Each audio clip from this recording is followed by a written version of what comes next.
నమస్కారం ప్రజలారా. ఈయనెవరో మీకు అందరికీ తెలుసు. జనసేన పార్టీలో ఉన్నటువంటి వ్యక్తి మన వైసీపీ పార్టీలోకి వచ్చి జాయిన్ అయినాడు ఎలక్షన్ ముందు. ఇతని పేరు పోతిన మహేష్. సరే, ఈయన ఏం మాట్లాడుతున్నాడు ఏంది, అన్నకు డ్యామేజ్ జరిగేట్టుగా మాట్లాడే మాటలు ఉన్నాయి కాబట్టి నేనైతే తప్పకుండా వీడియో విశ్లేషణ అయితే చేసి రాష్ట్ర ప్రజానికానికి అన్నను అభిమానించే వ్యక్తులకు కూడా నేనైతే నా యొక్క వీడియో విశ్లేషణ తప్పకుండా అయితే చేస్తా. అందులో భాగంగా ఈయన ఏం మాట్లాడుతున్నాడు విందాం ఒకసారి. అన్నకి ఎక్కడ డ్యామేజ్ జరిగినా కూడా ఆడ సీమరాజు తప్పకుండా అయితే నా వాయిస్ అయితే ఉంటుందని మీకు అందరికీ తెలుసు కాబట్టి అందులో భాగంగానే ఈయన ఏం మాట్లాడుతున్నాడు విందాం ఒకసారి, మళ్ళీ వీడియో విశ్లేషణ చేద్దాం. పెరిగిపోయిన ధరల గురించి మాట్లాడారు. ఇష్టానుసారం పన్నులు వేయడం, ఛార్జీలు బాధడం, ఇంటి మీద కదా దృష్టి సారించారు. ఇప్పుడు మనం అధికారంలో ఉన్నప్పుడు ఎన్నిసార్లు కరెంటు ఛార్జీలు పెంచినాం, ఎన్నిసార్లు ఆర్టీసీ ఛార్జీలు పెంచినాం, నిత్యావసర వస్తువులు ఏ విధంగా ధరలు పెంచినాం. మనం అధికారంలో ఉన్నప్పుడు ఎప్పుడు పెంచలేదా? మనం అధికారంలో ఉన్నప్పుడు ఎప్పుడు పెంచలేదా అని అడుగుతా ఉన్నా నేను. మనం ఉన్నప్పుడు ఏ విధంగా నీకు నీ బతుకి నువ్వు స్వయంగా చెప్పేటువంటి జ్ఞానం కూడా నీకు లేదు. నీకు ఎవడో పేపర్ ఇచ్చినాడు, ఆ పేపర్ చదువుతా ఉన్నావు నువ్వు. ఎవడో ఇచ్చిన పేపర్ చదవద్దు అని నేను 1,00,000 మాటలు చెప్తాను. మీరు ఎక్కడైనా సరే మీరు తప్పు చేస్తున్నారు, ఏం తప్పు చేస్తున్నారా, మేమేం తప్పు చేస్తున్నామని మీరు అనుకుంటే ఈ పేపర్ చదవటమే మీరు తప్పు. పేపర్ చదవటమే మీ తప్పు. మీరు వాళ్ళు ఎవరో రాయించినా పోయి దానే రాసిస్తాడు. ఆ రాసిచ్చింది ప్రెస్ మీట్ పెట్టి ఆ ప్రెస్ మీట్ లో కూర్చొని మనకేం లే, మనకు ఆఫీస్ ఉన్నది, మనకు బ్రహ్మాండంగా మనం వాడు కూర్చొని మాట్లాడవచ్చు, మనల్ని అడుగుడు అడగలే అనుకుంటే బతుకులు ఎట్లా ఏడుచాయి. మనం కరెంట్ ఛార్జీలు ఏ విధంగా పెంచినాం, ఆర్టీసీ ఛార్జీలు ఏ విధంగా పెంచినాం, నిత్యావసర వస్తువులు ఏ విధంగా ధరలు పెంపుతున్నాం. ఆ రోజు ఆరు నోట్లో ఏం పెట్టుకున్నావు నువ్వు అని అడుగుతారు జనాలు. ఏం చెప్తావు దానికి సమాధానము? ఇప్పుడు అదనంగా కొత్తది పండగ ముసుగులో ప్రజల దగ్గర నుంచి దోపిడీ, విద్యుత్ ఛార్జీలు పెంచారు, ఫైన్లు ఇష్టానుసారం వేస్తా ఉన్నారు, పెనాల్టీలు వేస్తా ఉన్నారు, నిత్యావసర సరుకులు ధరలు పెరిగిపోయి ప్రజలకి ఉపాధి అవకాశాలు ఉద్యోగాలు లేక రాష్ట్రంలో నిరుద్యోగం తాండవిస్తా ఉంది. మనం అధికారంలో ఉన్నప్పుడు ఎంతమందికి ఉద్యోగ అవకాశాలు కల్పించినామో మహేష్, దానికి చెప్పు సమాధానం. నేను అడుగుతా ఉన్నా. మన పార్టీ, నేను వైసీపీ పార్టీ నుంచే కదా ఉన్నాను. నేను వైసీపీ అంతర్జాతీయ ప్రధాన కార్యదర్శినే కదా. నువ్వు లోకల్గా ఉంటావేమో, నేను ఇంటర్నేషనల్ లో ఉంటా. సరేనా?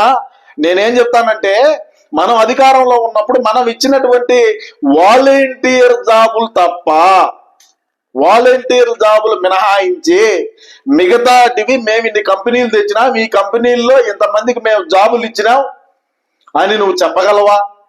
నువ్వు ఎవడో ఏదో చేయాలా, ప్రజల్ని ఏదో నమ్మేయాలనుకుంటే ప్రజలు ఎవరు కూడా మనల్ని నమ్మేటువంటి పరిస్థితుల్లో లేరు మహేష్.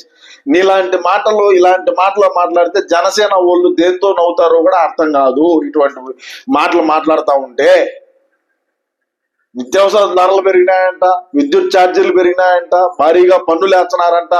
చెత్త మీద పన్నేసినటువంటి ఒక చెత్త ప్రభుత్వం ఏంటంటే మన వైసీపీ ప్రభుత్వమే. సిగ్గుగా మాట్లాడు. నువ్వు సిగ్గుతో తలదించుకోవాలా?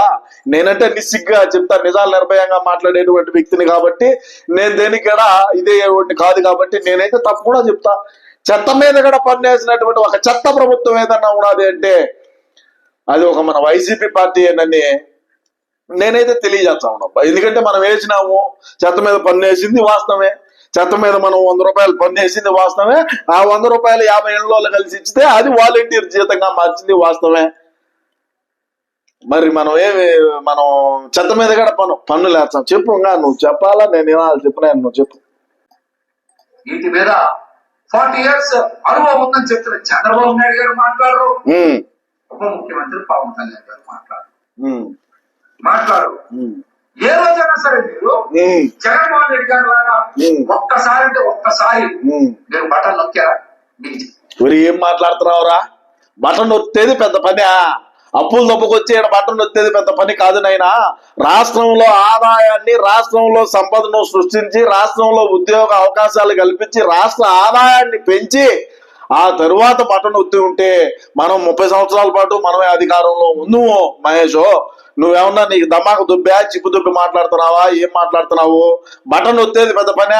అన్న నొత్తినాడు బటన్. మరి 11 ఎందుకు వచ్చినాయి? 11? 2019లో 151 స్థానాలు గెలిచినటువంటి వాళ్ళము బటన్ ఒత్తిన తరువాతనే కదా మనకు 11 వచ్చినాయి అంట. నేను దీనికి ఏం చెప్తావు చెప్పుగా? బటన్ ఒత్తిందంట, బొక్క నువ్వు మాట్లాడగా ప్రతిదానికి ఇంత ముందు నవ్వడం, ఎక్కడ చేస్తాం చేయడం. నవ్వాలంటే మన గురించే చెప్పాలా.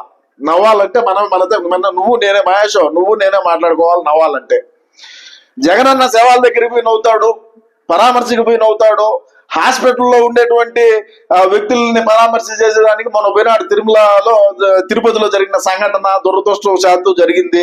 ఆడికి పోయి ఏందయా నవ్వేది? ఆడికి పోయి సెలైన్లు పెరిగేది ఏందయా? ఆడికి పోయి చిత్తులు ఇచ్చేది ఏందయా? యాన్నా చచ్చిపోయిన శవంకి ఆడికి పోయి నవ్వేది ఏందయా? నవ్వేదాని గురించి, ఎగిలి శాస్త్రాల గురించి మనమే మాట్లాడాలి. దమాకు దొబ్బింది నీకు, దొబ్బి మాట్లాడుతున్నావు, మాట్లాడు. ఎంతవరకు అనుభవం ఉందని చెప్తున్నారు కదా పాలనలో చంద్రబాబు నాయుడు గారు. మరి ఒక్కసారి కూడా మీరు బటన్ ఎందుకు లేకపోయారు? బటన్ నొక్కాలంటే అది ఒక జగనన్నకే సాధ్యం. ఛార్జింగ్ పెట్టి వస్తాడా, నిప్పు బ్యాటరీ లేసి వస్తాడా, లేదంటే ఎవరింటే బ్యాటరీ వేసి వస్తాడా, సరే ఛార్జింగ్ పెట్టి వస్తాడా, లేదంటే కరెంట్ లో పెట్టి వస్తాడా, సరే ఎట్నో గట బటన్ అయితే ఒత్తినాం. మనం బటన్ ఒత్తలేదు అని మనం చెప్పడంలా, మనం బటన్ ఒత్తినామనే చెప్తాంది. అన్నగడ అదే చెప్పింది. మరి నేను ఇన్నిసార్లు బటన్ ఒత్తినా, మరి నాకు 11 వచ్చినాయి, మరి నేను ఇన్ని చేసినాను, నాకు 11 వచ్చినాయి, నేను ఇచ్చిన మేనిఫెస్టోని పూర్తి చేసినాను. ఈ అక్క చెల్లెమ్మలు ఎట్టపోయినారు, అవతాతలు ఎట్టపోయినారు, అన్నదమ్ములు ఎట్టపోయినారు, పెట్టినారు దూరం గెలిచి గడ్డ. ఏ మాటలు వద్దునేది? బటన్ అంట, బటన్. జగన్మోహన్ రెడ్డి గారు లాగా మీరు నేరుగా లబ్ధిదారుల ఖాతాల్లోకి డబ్బులు ఎందుకు పంపించలేకపోయారు? రాష్ట్రంలో పేద సామాన్య వర్గాల ప్రజలందరూ కూడా పంటకి దూరం అయ్యారు. రాష్ట్ర ప్రజలారా, తెలంగాణలో ఉన్నా, చెన్నైలో ఉన్నా, బెంగళూరులో ఉన్నా, లేదంటే ఇంకొకసారి ఉన్నా ప్రతి ఒక్కరు కూడా సంక్రాంతికి ఏమో ఇంటికి వచ్చారు కదా. మరి గతం అంతా కూడా జగనన్న ఏమన్నా బస్సులు పెట్టి ఏమన్నా పిలిపించినాడా? జగనన్న ఏమన్నా ఇదో మీ పండగ ఖర్చులకు ఒక్కొక్క ఇంటికి నేను ఒక్కొక్క మనిషికి ఒక 5,000 లెక్కించినానని ఏమన్నా ఇచ్చినాడా? సరే యాడించి తెచ్చిచ్చాడు అన్నగడ, తండ్రి లేని బిడ్డ. ఆయన పెద్దగా ఏం ఆదాయం, పెద్దగా ఏమి డబ్బులు ఉండేటువంటి వ్యక్తి కూడా కాదు. వీడు మాట్లాడేది ఏంది? గతంలో జగనన్న బస్సులు పెట్టి తోలేవాడు, లేదంటా ఉంటే కార్లు ఇచ్చేవాడు, లేదంటా ఉంటే ఏంది మాట్లాడుతూ, లేదంటా ఉంటే ప్రతి ఇంటికి తెచ్చి మీరు పండగ జరుపుకోండి అనేవాడు. ఎందుకంటే మీ బిడ్డ అన్నాను కదా, మీ బిడ్డ మీకే గిట్టే ఊరికి ఇచ్చాడు అని చెప్పి ఏమన్నా జగనన్న ఏమన్నా ఇచ్చినాడా? పోనీ అటన్నా ఏం మాట్లాడుతున్నాడు వీడు? పండగ ముసులో వ్యసనాల్ని రాష్ట్ర వ్యాప్తంగా మీరు విస్తృతపరుస్తా ఉన్నారు. రాష్ట్ర వ్యాప్తంగా విస్తృత పరుస్తా ఉన్నారు. మీ అందరూ తెలుసుకోవాలి. రాష్ట్రంలో కొత్త నినాదం ఇచ్చింది కూటమి ప్రభుత్వం వచ్చాక. చెప్పు. తాగు, తిను, ఊరు తగు. ఇదే కూటమి ప్రభుత్వ నినాదం, కొత్త నినాదం. తాగు, తిను, ఊరు తగు. మీ ఇష్టం వెచ్చలు విడిగా చేసుకోమని కొత్త నినాదం ఇచ్చింది కూటమి ప్రభుత్వం. ఇప్పుడు నేనేం చెప్తానంటే, తాగు, తిరుగు, ఉర్రూతులోగు అది ఇది అంటావు. మన ప్రభుత్వం అధికారంలో ఉన్నప్పుడు మద్యం ఏ విధంగా చేసినాము, జోల క్రీడలు ఏ విధంగా ఉన్నాయి, క్యాసినో తెచ్చినటువంటి ఘనత మన వైసీపీ పార్టీదే. మనం చేసిన తప్పులన్నీ కూడా నువ్వు ఈ రోజు ప్రెస్ మీట్ ముందు వచ్చి చెప్తా ఉన్నావు. ఛార్జీల పెంపు కానించి, నిత్యావసర కానించి, అదే విధంగా బటన్ ఒత్తడం కానించి, ఇవన్నీ మనం చేసినటువంటి తప్పిదాలే కదా. మనం చేసిన తప్పు వల్లనే మనకు 11 వచ్చినాయి. మహేష్, నేను నీకు ఇంకొకసారి తెలియజేస్తా ఉండేది ఏంటంటే, ఎవడో ఇచ్చినటువంటి పేపర్ దయచేసి నువ్వు మాట్లాడొద్దు. మన పార్టీలో ఉండేటువంటి వ్యక్తులు ఎవరు కూడా ఇటువంటి చర్యలు తీసుకోవద్దు, ఇటువంటి చర్యలకు పాల్పడొద్దు. మీకు దమాకుంటే, మీకు ఉన్నటువంటి గుజ్జులోనే, మీకు ఉండేటువంటి ఎంతో కొంత ఉన్నంతలోనే మీరు తెలివిగా మాట్లాడి రాష్ట్ర ప్రజలకు తెలియజేయాల్సింది ఏందనేది అది ఒకసారి మీరు ఆలోచన చేసుకొని రాష్ట్ర ప్రజానీకానికి తెలియజేయండి. ఎటువంటి ఇబ్బంది లేదు. ఎవడో ఇచ్చినటువంటి పేపర్ని అయితే దయచేసి చదవద్దని నేను మరొకసారి తెలియజేసుకుంటూ, మీ అమూల్యమైనటువంటి అభిప్రాయాన్ని తప్పకుండా కామెంట్ రూపంలో అయితే తెలియజేయండి. నమస్కారం.